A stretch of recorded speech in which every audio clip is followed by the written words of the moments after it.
what we have is social media typewriters. And I can use the Apple, I can use my phone, I can do all those things, okay? I believe there's 3 people who know your entire lifestyle. That's the barber, the beautician, and the bartender. Come on over and join me and my friends behind the bar.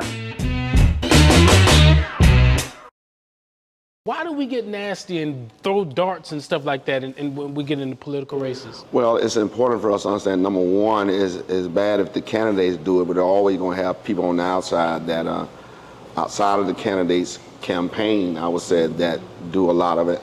I mean, that's why I'm very careful about social media, because everything I see on social media is not necessarily true.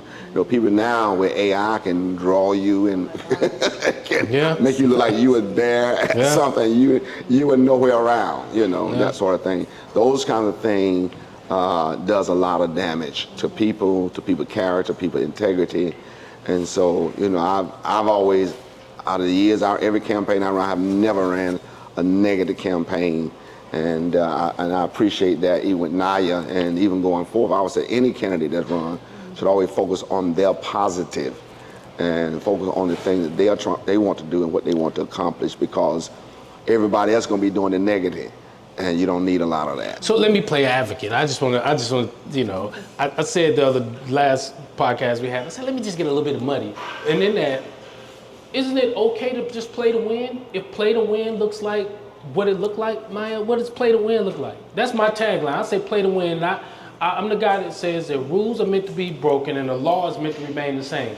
So if playing to win is doing that, is there a problem with that? Is there a problem with that? What you think? I'm not gonna do that. I mean, if that's what you want to run your campaign.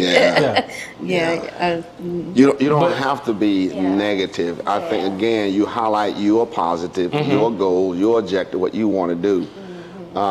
And keep in mind, even with sports, you know, you play to win, but you want to play according to the rules and the guidelines. So you don't have to be negative. There is those consultants who will find out what are your strengths, what are your negatives, and many times what they'll try to do is, if you are rated high, in order to bring your positive and your score down, they will highlight and try to paint you as a negative person or paint the negatives, and that does not do anybody any good. Does not do the community good. Does not do the candidates any good. You know, in the long run. So District 5 is changing. I mean, the very landscape of District 5 changed Monday. It was a huge change Monday. As I looked at the demolition, and I think it may have been a year ago, I did a tour around, just rode through the area, as I have stated. I'm not a Tampanian. And I did a tour and I looked around Robles Park, I looked around the entire area, and with this major landscape change that's taking place with just that piece, and then around TAJCA, when I first started working with you guys, none of them big old houses was there. Right. I think I watched them move a house on stilts one time. So those are major changes. Are we ready for those type of changes? What in the Navy we got 7 P's. Prior plan that prevents piss poor performance people. Have we been preparing for these type of changes? Not even so much as you, but do you think the community's been preparing for these type of changes? I think some yes, some no. One thing that we know is inevitable is change. Change is always going to happen, but I always say, you know, how we go about doing it, and just making sure that we are, you know, that we are taking into account, you know, communities and families, you know, that have been here for years and generations, making sure that they're still able to be here when that growth happens, so they can be a part of it too. So that's a good point that you make, because is it safe to say that the people who were there will be able to be a part of the changes? That's what I hope. That's what we want. Yeah, that's what we want. That's what I would say. Well, one of the things we have to understand, and this is only because of my experience and being on the county commission, a lot of the stuff that is happening now was planned 20 years ago. Decisions were made about 20 years ago, okay? As a result of that, you're now seeing what decision was made 20 years ago in terms of growth, the comprehensive plan that was in place. And they did studies back then and said, in such and such a time, we're gonna have this number of people in Hillsborough County, in the city of Tampa. That's why they were talking about transportation back in '96, because they saw the growth coming, they knew it was coming. They started talking in, trying to plan to get light rail. Unfortunately, we didn't get it, you know, but again, a lot of the plans in terms of transportation, in terms of growth, those decisions were done, you know, 20 years ago. So that's a good point, because the 2040 plan is out. Have you Right. guys reviewed the 2040 plan and looked at? Yeah, we're working on 2045 now, I think it is. They're working on now. Yeah, but go ahead. Yeah, because the 2040 plan. Right. So that goes back to my 7 Ps. Right. What are we doing, and what do we what would you suggest to the constituents of the community to begin preparing themselves for? Because it's coming. Like you said, I try to get ahead of the curve. If you miss the boat, you miss a whole lot of things. Okay, I'm gonna use one of your P's. Okay. Participate. Yes. Participate in the process. That's and an what we added don't P, do, Bishop. what we don't do is, that's I would say we don't participate in the process, in government. There are always gonna be public hearings. Yeah. Okay. The problem is we don't go and participate in those public hearings to find out the information, to find out what is happening, and that sort of thing. So as a result of that, when something happened, well, I didn't know because you didn't participate. Well, I want to go back several years ago. You and I, you had a conversation. We was outside in the field where the house had been burnt that time, and you were telling me, we was talking about the fact that we don't believe that people really know what's going on with the children and the families, because we was talking about how they had decreased in attendance, and you had some very powerful words. I don't know if you remember them, but it was very powerful, and I always stuck out to where, as you said, you don't believe that they see what's going on. They're not even part, because when you sit so high, you don't realize what's going on the grassroots level. Right. And that's where I applaud you, because you've been in the grassroots, you've been in the community gardens. Why such passion? You're a young lady, you could have been doing 1,000 things, corporate life, all this, but you said, when I come back home, like many people, I'm one of them many people, I never went back home when I got out of the military. This isn't home. But you came back home and got to work. What's driving you to do that? Giving back to the community has been instilled in me since I was young. I come from, we call ourselves a service family. It's just what we do. And so it was kind of like a no-brainer. You go to school, or you go or get, acquire your skills, in education, to give back to your community. It's just kind of been at my core. I've always known that I'm always, it's always important to give back to community and to help to bring people along with you. So it's just a no-brainer for me. That's just who I am. But did you think that Tampa was going to shift in the way that it? Because when did you graduate from college? First time. When you graduated and then came back home. Okay, I'm trying to get to, because it's not normal. It's not normal. Yeah, I mean, again, that's just how I was brought up. I think it's always been instilled in me. I've been volunteering and doing work since I was in elementary school. When my grandparents started the Robles Park Wildcats, I was out there. So it's just what I've always done, and so it's like second nature for me to help. To provide, how can we make, someone's life a little bit better? What can we do to help, to help families? That's just, who I am at the core, so.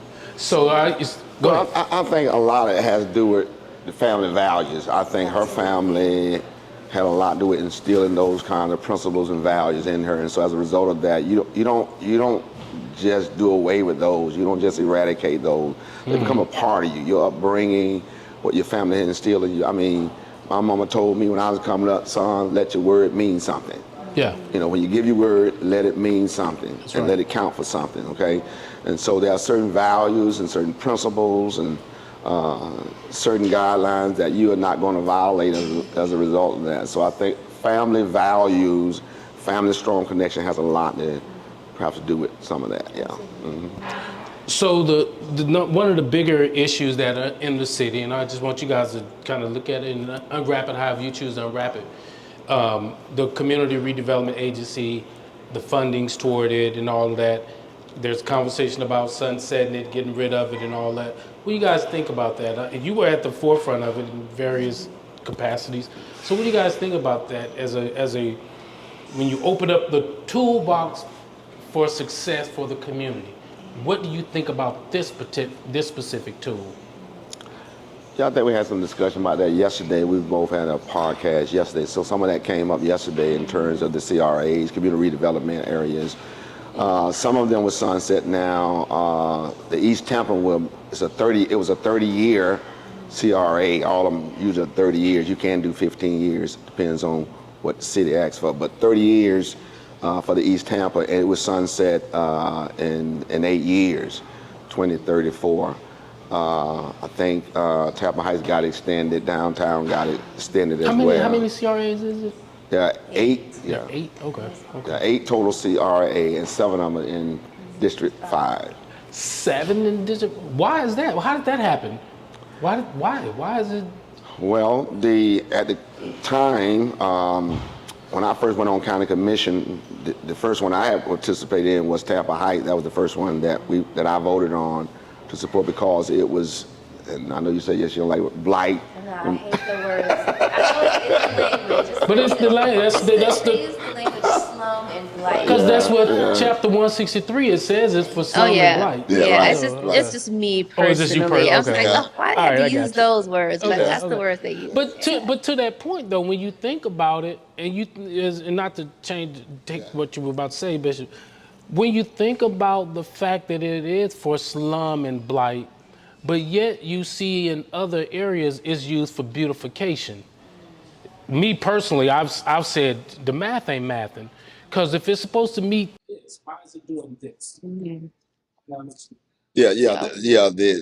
was talking yesterday that she didn't like the terminology slum and blight, but that's what, like we said, was in the statute. And so at that time, you're going back to those years in 92, 95, 96, Tampa Heights,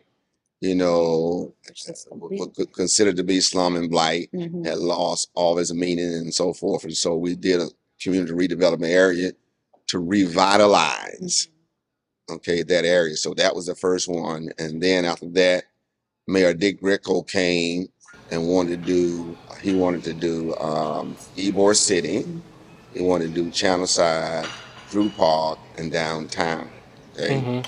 And I was chairman of the Board of County Commission at the time. And so I added East Tampa because East Tampa, in my opinion, met the legal definition what the Florida statute said. And so as a result of that, I added. So East Tampa wasn't part of it originally? No, sir. No, it was not. No, it was not. And so I added East Tampa in that group because I was the chairman of the Board of County Commission. And you could not get CRAs without the approval of the Board of County Commission. Still is, okay? And so...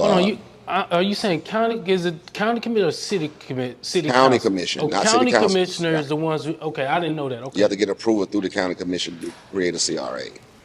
Got it. I added that, and as a result of that, we got the East Tampa CRA. And then later on, Jerome Ryans and a group came with the Central Park CRA because they were trying to redo the housing projects down there. Remember that?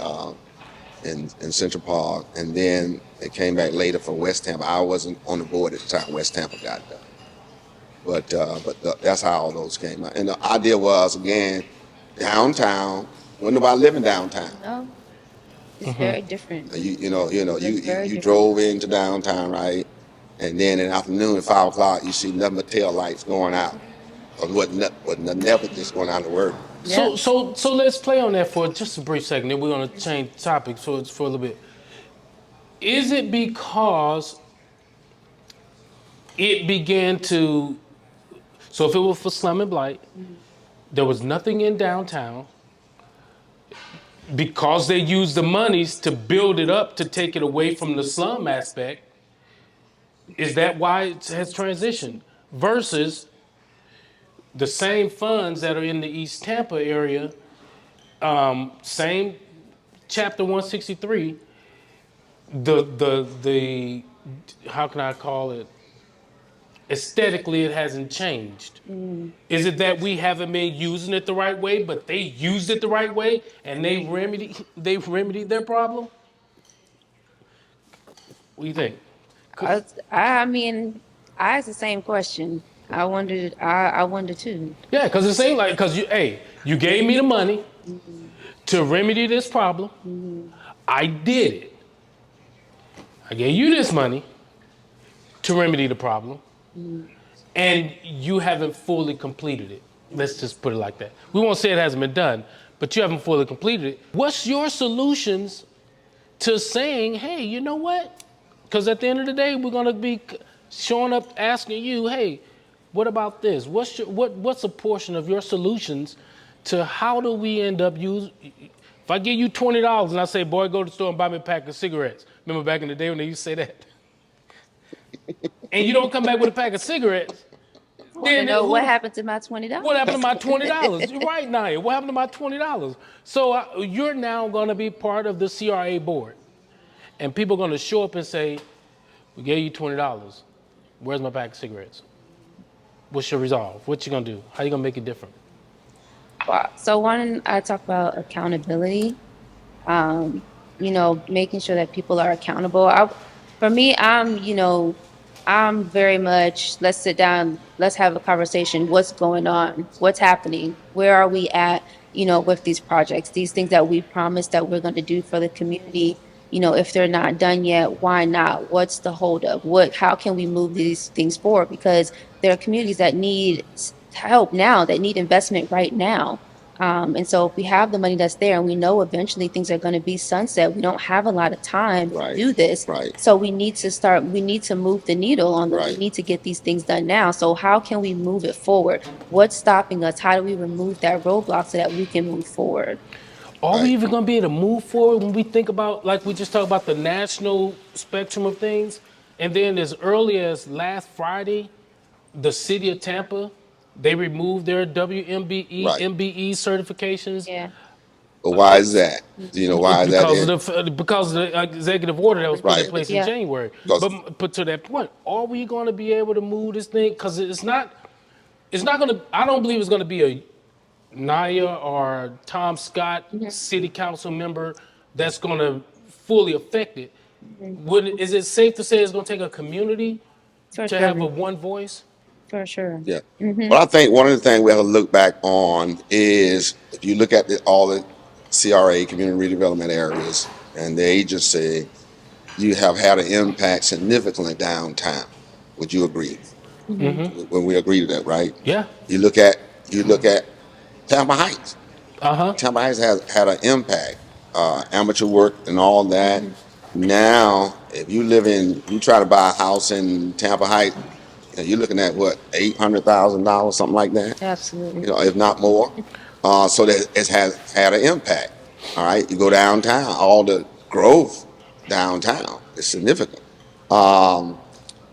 West Tampa, the West River.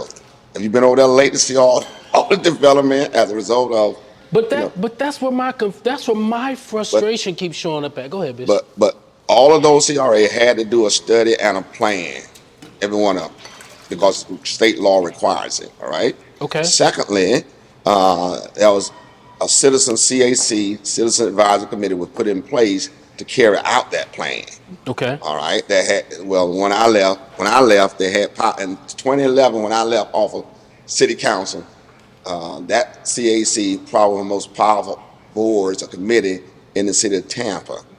You say which one was? CAC, Okay. the Citizen Advisory Committee for the CRA is one of the most powerful. Why? Because they had all this money that they would determine where it's going and how much it's going where. Okay. Now, subsequently, I've been told that all that got changed later on through City Council, and the power was taken away now from the CAC, and more or less it's through the administration in terms of the staff and City Council, or City Council, which also is the CRA So is agency. that something you would like? Because I want to talk about that too. Because my frustration has always been, how are you the CRA at 9 o'clock in the morning, and then your city council at 5 o'clock in the afternoon? Right. It's, to me, it looks like a conflict of interest. Seem like to me it should be a whole different group of people. But at the same token, their charter says you can do it. What do you guys think? You're going to be one of those people that I'm going to be looking at sideways saying, I don't like the fact that you're playing both sides of the coin. What do you think? And I'm just nobody. I'm just saying that's how I've been feeling. I'm Well, like, well, at the 9 o'clock. Florida statute spells out who is the CRA agency. They give the Correct. power to the city council, who acts in the position as the CRA agency at that point. Correct. If they meet in the morning, I'm the city council. She's city council. In the afternoon, we are the CRA agency. Right. Okay, and that's under the Florida statutes Right. by law. Well, actually, it can be a different group, but city charter states that they have an option to be the same people. They Based can on appoint. They can appoint that, right, they could but have, they but don't. They can appoint another board, but they right, act as but the agency for the CRA, which is wise in my opinion. But also, they do an interlocal agreement, which again, they do an interlocal agreement with the city of Tampa and this going back to Dick Greco, that they want to control that and manage that and drive the whole redevelopment process, and the money $5 million for staff comes out of that CRA budget. Naya, you're big on young people. I've heard you talk about the young people. Tell us something you like to see change with our young people. Something I would like to see change. Yeah. Um, I would like to see them involved and included more. I spoke yesterday during our the podcast we did yesterday. We were talking about small businesses, and the idea came up to have either like a committee or something within city staff that works with small businesses to help them. And my thoughts were, we have USF, HCC, and University of Tampa. We have students that go to school for small business, for entrepreneurship, for accounting, for USF has I think planning department, all of which can help small businesses. So why are we not engaging with those students and having them to also work with the city or work with those small businesses to help them to get their businesses off the ground, or to help them, if it's application, so that they can get some of the resources that the city or county has available. So we don't put all of the burden on the city staff. Of course, we have city staff to help, but we have a wealth of students with all of this knowledge. Why not be engaging them and using them to help? So when I talk about collaboration and shared responsibility, because no one arm or no one person can do everything. I went to school, got education, did the things, and then came back to help community. We have three wonderful, university Yeah. colleges right in this area of students that would love to give back, that want to help. So why not engage them in a way? And how that looks, of course, we have to talk, bring it to the table and see what it looks like. But they're there. They have a wealth of knowledge, they have the energy, and they have the want to do it. So why do we not engage them? Very good point, because it's that private partner relationship. Now on council, well, not on council, I'm sorry, the city of Tampa have the small business navigator program, which, as you said, we can't put all the burden on the staff. But can city council influence how talking about small businesses, can city council influence what they may or may not be doing? Because I mean, bam, you're hitting the nail on the head. You got all these universities. You got HCC has a program that's called Cert Up, which helps you with all kind of Right, certifications. Exactly. right, And right. you got this department. Now, is that something, I don't know, is that something that city council can influence? Say, hey guys, you need to go and meet with these universities and different things. They have the CDBG grants and various things, but the communication never makes it down to the end user. Right. Exactly. Is that an influence that city council can do? I don't know, because you're right. Somebody got to change the dynamics of that, because you shouldn't have such a talent pool. I work over at UT 3 days a week in their Loth Entrepreneurship Center with their students, and students are bright. They're sharp. I sit on Extremely the bright. board with HCC School of Business. Bright students, but you're right. You don't see them in the game. Put them Well, in the game, coach. That's there, what I Put always them say. in the Put them in the game, game, coach. coach. Be part of the conversation live at our next taping. And while you're at it, enjoy great food and drinks at Venue 2106. For taping dates, episode schedules, and more, visit BehindTheBarTV.com. Thanks for watching, and we'll see you next time, Behind the Bar.